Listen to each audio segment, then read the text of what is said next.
va introduire ce thème de la biodiversité en regardant un extrait d'un film réalisé par Stéphane Kowalczyk sur le plateau du Cap-Cyr.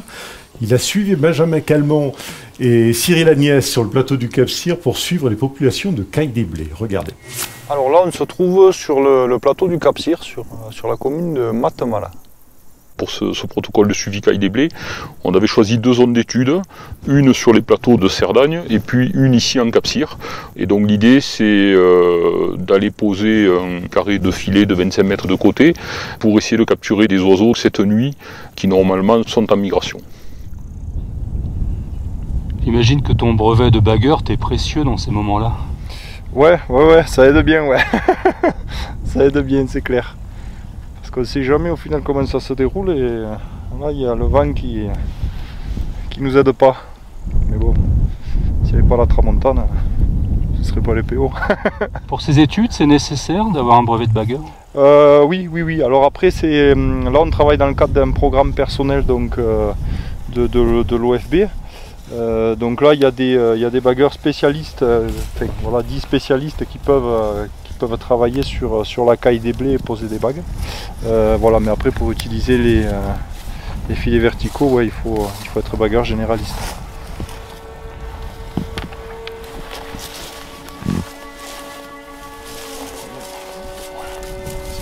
Comment vous avez choisi la parcelle, Cyril? Oh, tout simplement, c'est une parcelle sur laquelle on avait déjà fait déjà eu des contacts d'oiseaux. Et puis c'est surtout c'est une parcelle qui est encore en condition pour accueillir des oiseaux, c'est-à-dire qu'elle n'a pas été fauchée ou moissonnée. Bon, là, en l'occurrence c'est une prairie naturelle, je pense, Ben, qui n'a pas été ressemée, au moins pas ces dernières années.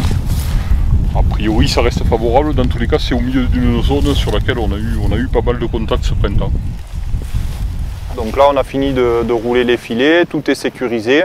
On peut aller dormir quelques heures pour être prêt demain matin.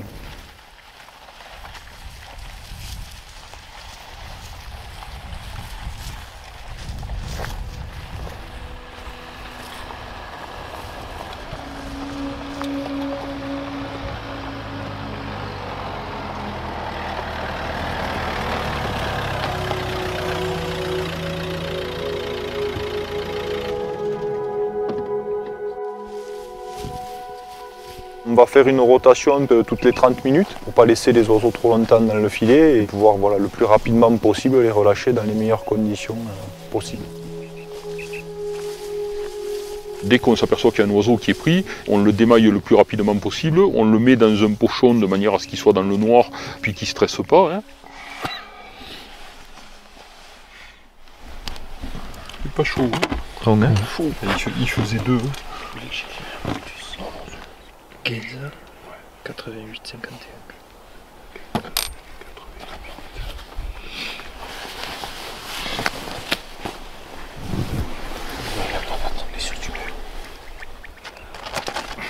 On pose la bague, c'est la première chose à faire. Hein. On le bague bien sûr, hein, parce que la priorité c'est que finalement s'il nous échappe qu'il soit déjà bagué. On note le numéro de bague, on va regarder bien sûr si c'est un mâle, si c'est une femelle, si c'est un jeune, si c'est un adulte. On prend les mesures de l'aile pliée, on prend les mesures du tarse, on prend le poids de l'oiseau, puis on note tout ça sur une fiche, on conditionne tout ça. Cette fiche va nous servir pour la saisie, puisque derrière il faut tout saisir sur Excel. On va y retrouver toutes les données biométriques à relever, donc le tarse, la longueur de l'aile pliée, l'adiposité, la masse, l'heure de capture, la date, la commune, le numéro de bague, le type d'opération, donc savoir si c'est un bagage ou un contrôle.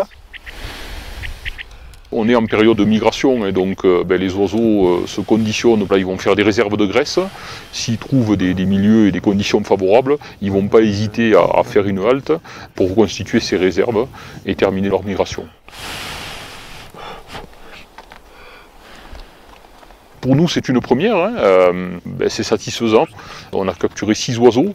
C'est un moment intense parce que finalement, ça veut dire que tout ce qu'on a mis en place et tout ce qu'on avait imaginé fonctionne puisqu'on a réussi à capturer cet oiseau.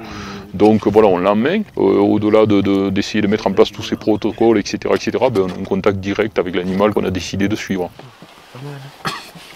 Éventuellement, si l'oiseau nous paraît un petit peu particulier au niveau des couleurs, etc., on n'hésite pas à prendre une photo. C'est toujours intéressant d'avoir ce type de données sur un support photo. Bonjour Cyril. Bonjour. Vous êtes un des 2 techniciens supérieurs de la Fédération départementale des chasseurs des Pyrénées-Orientales, avec Olivier Gallo, qui est aussi présent à notre table. On vous a vu dans le film, pourquoi avoir choisi de suivre la caille des blés? Alors, je crois que c'est tout simplement, comme d'autres espèces, comme certaines espèces de galliformes de montagne, comme la perdrix grise ou le grand tétras, la caille des blés est bien présente sur les plateaux de Cerdagne et du Cap-Cyr. C'est une espèce migratrice. Nous avions travaillé déjà il y a quelques années de ça en arrière, notamment dans les années 2005, avec à l'époque l'ONC. Donc nous avions travaillé sur cette espèce et là il nous semblait intéressant de revenir, de refaire des suivis de population et surtout de faire des propositions en termes d'aménagement, d'étudier la qualité des milieux sur ces plateaux. Il s'agit de faire des diagnostics de territoire, en plus du suivi des populations. C'est ça, et au travers de ces diagnostics, donc de voir si les territoires de ces plateaux des hauts-cantons sont toujours attrayants pour cette espèce, comme je disais, qui est une espèce migratrice, qui nous visite notamment au printemps, en été, qui profite des parcelles cultivées ou des prairies naturelles de Cerdagne et du Cap-Cyr pour venir nicher, se reproduire et puis continuer sa migration par la suite. Alors on a vu dans le film, vous étiez avec Benjamin Calmont, qui lui aussi est technicien à la Fédération et qui a une particularité, c'est un des rares bagueurs toute espèce en France qui travaille pour une fédération de chasseurs. Exactement, donc Benjamin, qui est bagueur toute espèce, comme vous le disiez, on l'utilise dans plusieurs de nos programmes techniques, de nos projets techniques. Et là, en l'occurrence, pour la caille des blés, donc on s'est appuyé sur ses compétences pour mettre en place des méthodes de capture et puis de bagage pour suivre ensuite ces oiseaux au travers de leur migration et espérer avoir la chance de récupérer des bagues au cours de ces déplacements pour pouvoir avoir des informations sur les déplacements de cette espèce, en l'occurrence donc la caille des blés. L'intérêt de faire beaucoup de bagages, c'est d'espérer d'avoir beaucoup de retours d'informations et de pouvoir faire des préconisations alors, à ce moment-là. Alors l'idée de ce plan d'action, caille des blés qu'on a mis en place, qu'on est en train de mettre en place, donc sur 2 ans, puisqu'on a commencé l'an dernier, mais on va le prolonger donc au cours de la saison à venir, donc de ce printemps et de cet été, avec une continuité des travaux qu'on a commencé à mettre en place. Voilà, donc l'idée de ce plan d'action, c'est au-delà des suivis, de rédiger un cahier des charges, de rédiger des préconisations d'aménagement de milieu. Ce cahier des charges, on le mettra à disposition bien sûr de l'ensemble de nos partenaires, du monde agricole et des éleveurs ou des agriculteurs qui sont en Cerdagne ou en Cap-Cyr, mais peut-être dans d'autres secteurs même du département, en Val-Espire, pourquoi pas, ou même en plaine, puisque la caille des blés est présente également en plaine, et donc de faire des préconisations d'aménagement de milieu ou de préservation même de parcelles qui sont favorables et qui méritent de rester en l'état. Parce que là, nous étions dans le Cap-Cyr, en montagne. Vous travaillez aussi sur le petit gibier de plaine. Alors, au sein de la fédération, bien sûr, on est tous impliqués dans plusieurs programmes. On travaille donc au-delà de la caille en montagne, donc, on travaille aussi sur la perdrix grise de montagne au travers de suivi, de comptage au champ, de comptage aux chiens d'arrêt en été pour évaluer la réussite de la reproduction. Même chose pour le grand tétras, mais aussi en plaine sur la perdrix rouge, le lapin, le lièvre, avec la mise en place de plusieurs protocoles de suivi au cours de l'année, donc pour évaluer l'état des populations et adapter bien sûr la pression de chasse. Il y a un mot qu'on n'a pas prononcé, c'est le mot biodiversité. C'est une action de biodiversité. Alors, on est complètement dans la biodiversité au travers de ce programme, mais au travers d'autres programmes, dont parlera peut-être tout à l'heure Olivier, parce que les aménagements qu'on va proposer pour ces espèces-là, forcément, ils sont favorables pour tout un cortège d'autres espèces, de passereaux ou autres, qui utilisent les mêmes milieux. Alors, il l'a dit, Olivier, la biodiversité elle est au cœur de votre action au sein de la fédération. Donc vous êtes aussi technicien supérieur à la fédération. Vous avez développé pour cela de nombreux partenariats, notamment dans le monde éducatif, avec des écoles, avec l'université. Ça commence là, ça commence par l'éducation, la pédagogie.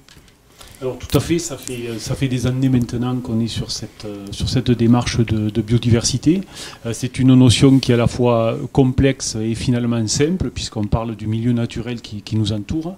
Depuis déjà plus d'une dizaine d'années, nous sommes sur des partenariats avec plusieurs écoles, sur des ateliers, des actions très concrètes d'aménagement, avec des partenaires comme des mairies, bien sûr nos ACA, mais des agriculteurs, mais également aussi parfois des apiculteurs.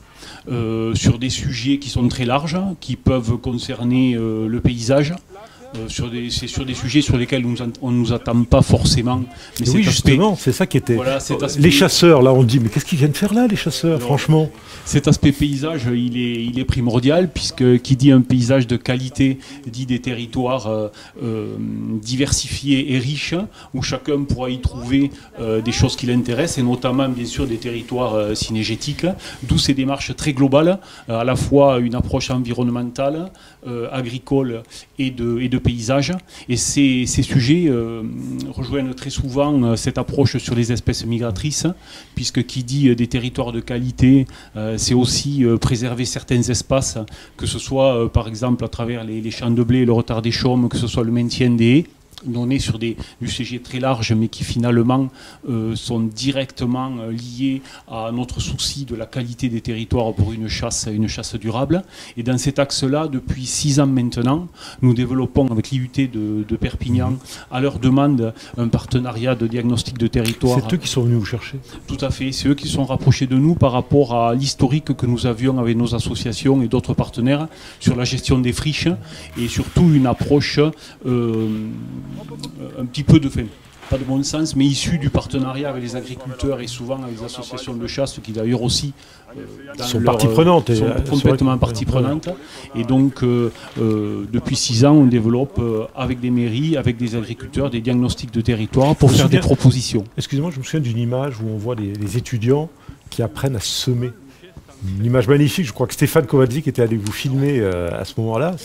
Alors, sur cette approche, un petit peu, ce qui est intéressant, souvent quand il y a des personnes, on va dire des anciens sur l'approche un petit peu des connaissances empiriques et du savoir-faire, on profite de leur présence pour faire aux étudiants tout simplement une approche de semis à la main, puisqu'aujourd'hui encore, on a fait plusieurs chantiers important de semis à la main, et donc les étudiants se plaisent à essayer de retrouver ce geste-là de semis, justement, comme d'autres travaux qui rentrent dans leur programme d'aménagement. Alors là, on parle des nouvelles générations, mais quand vous tissez des partenariats avec le monde agricole, là vous êtes sur des gens qui ont peut-être des pratiques qui ne sont pas toujours en phase avec cette recherche aujourd'hui de préservation de la biodiversité. Comment vous faites? Comment se tisse ce partenariat pour faire peut-être évoluer certaines pratiques?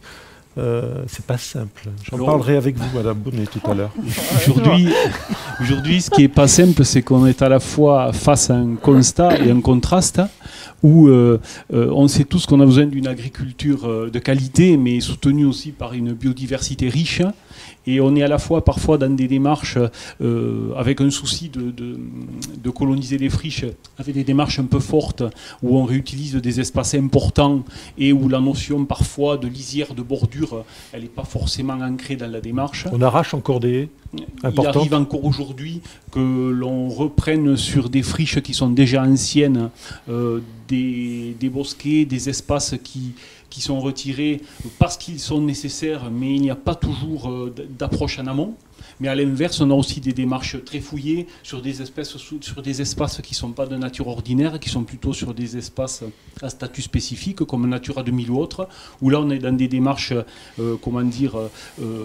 arrêtées, très avancées en matière de protection de la nature. Et le contraste, c'est justement sur ces espaces de friches, qui sont souvent des espaces de nature ordinaire, où encore aujourd'hui le dialogue n'est pas facile pour essayer de maintenir suffisamment de lisières, de bordures, de haies. Et c'est là là où la vulgarisation, je pense, et où l'échange entre agriculteurs, chasseurs et parfois d'autres structures comme des mairies ou d'autres structures importantes a un jeu très important à jouer pour voir jusqu'où il y a un partage raisonnable et un maintien raisonnable d'une proportion suffisante de nature ordinaire dans les espaces agricoles pour trouver un équilibre qui est favorable voilà, à la fois à la production agricole et aux intérêts quelque part des chasseurs et de la nature en général. Est-ce qu'on peut dire de vous que vous êtes un doux rêveur finalement pour faire travailler ensemble toutes ces... Vous parlez des mairies, des agriculteurs, des chasseurs, vous êtes Superman. Alors heureusement que certains agriculteurs prennent les devants et qu'on a travaillé depuis déjà longtemps avec des pratiques et des partenariats non conflictuels et justement riches qui existent déjà entre des agriculteurs et des ACA. Et c'est souvent de cet historique que l'on essaye de tirer un petit peu des pratiques à mettre en avant, très simples, de bon sens, mais qui mettent qui mettent la priorité sur le dialogue, sur des bases simples, pour arriver justement à, une fois de plus, un partage de façon peut-être un peu informelle, mais qui amène à des partenariats riches. Et donc on voudrait pour l'automne prochain développer des partenariats expérimentaux de biodiversité en intégrant des exploitations agricoles avec nos structures synégétiques et d'autres partenaires, comme on l'a fait cette année à Saint-Féliu par exemple, avec l'école locale, la mairie, etc. Alors Fabienne Bonnet, vous me voyez venir.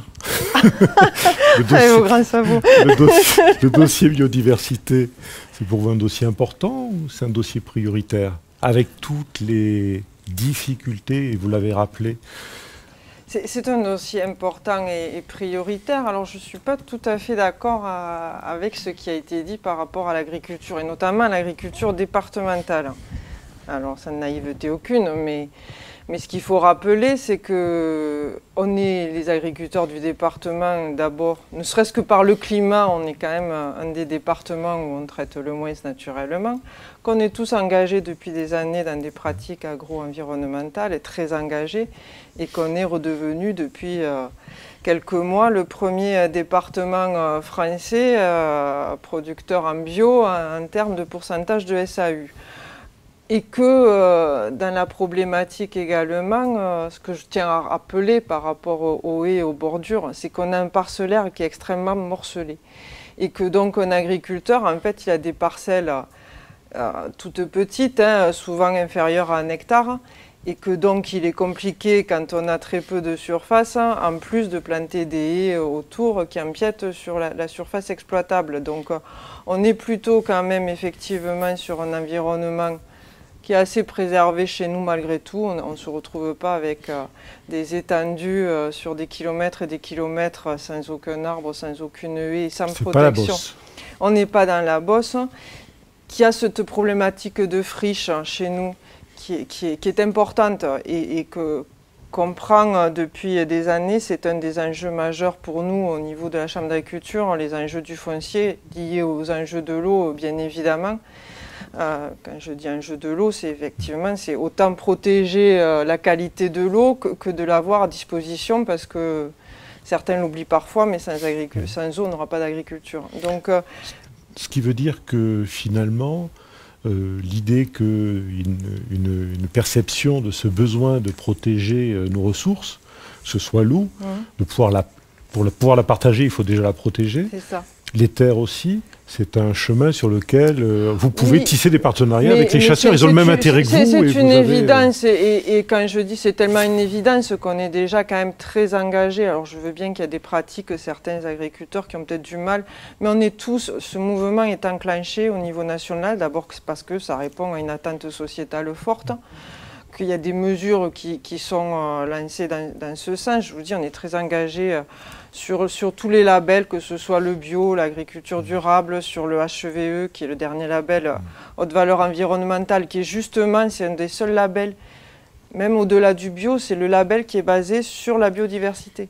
Et on ne peut l'avoir que parce qu'on prouve que l'exploitation, elle est justement à un niveau de préservation de cette biodiversité, notamment en tenant compte justement autour de l'exploitation et des parcelles, du nombre d'arbres. On en est là à compter le nombre d'arbres et ça donne des points pour pouvoir avoir le label. Donc c'est pour dire à quel point on est quand même sur la même thématique et impliqué la même chose. Et je rappelle le plan de relance national. Le plan de relance qui est dédié à l'agriculture, il y a quand même une mesure forte qui est planton des haies. Et on a des agriculteurs, oui, c'est pour ça que donc on est tout à fait dans la même dynamique. Et il y a des agriculteurs de notre département qui ont répondu et qui le font. Mais c'est vrai qu'il y a cette démarche, certains sont très techniquement, j'allais dire, aboutis et en recherche encore plus d'aller vers ce sujet-là, de la biodiversité, de la préservation.